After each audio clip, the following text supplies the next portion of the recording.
Pablo Escobar एक ऐसा नाम जो आज भी दुनिया भर में गूंजता है। चलिए इसकी कहानी को समझते हैं। किसी के लिए वो मसीहा था तो किसी के लिए शैतान। पाब्लो एस्कोबार की कहानी इसी विरोधाभास की है। मिडलन की गरीबी में पले बढ़े एस्कोबार ने अमीर और गरीब के बीच का फर्क बहुत करीब से देखा था और यहीं से उसने जुर्म की दुनिया में कदम रखा। रिस्क लेना और पुलिस को चकमा देना तो जैसे उसका खेल था। 70 के दशक में एस्कोबार को कोकीन में एक बड़ा मौका दिखा और उसने तस्करी का एक पूरा एम्पायर खड़ा कर दिया। एक वक्त था जब उसका मेडलिन कार्टेल दुनिया के 80% कोकीन ट्रेड को कंट्रोल करता था। सोचिए, 80%। कैश इतना ज्यादा था कि हर महीने हजारों डॉलर तो सिर्फ नोटों पर रबर बैंड लगाने में खर्च हो जाते थे।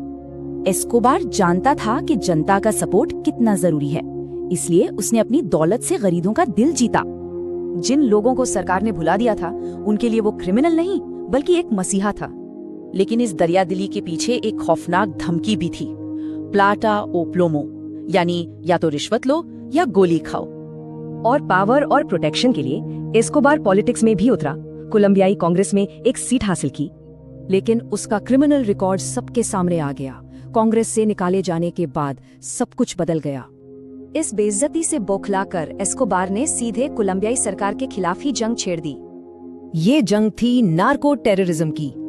जज, पुलिस और आम नागरिक कोई भी उसके निशाने पर आ सकता था। उसने सरेंडर तो किया, लेकिन अपनी शर्तों पर। सजा अपनी बनाई हुई आलीशान जेल ला कैथेड्रल में काटी और जब वो वहां से भागा तो उसे पकड़ने के लिए दुनिया की सबसे बड़ी मैनहंट शुरू हुई। अब वो अकेला पड़ चुका था। उसके पीछे सिर्फ सरकार का सर्च ब्लॉक ही नहीं बल्कि लॉस पेपेज नाम का एक खतरनाक ग्रुप भी था।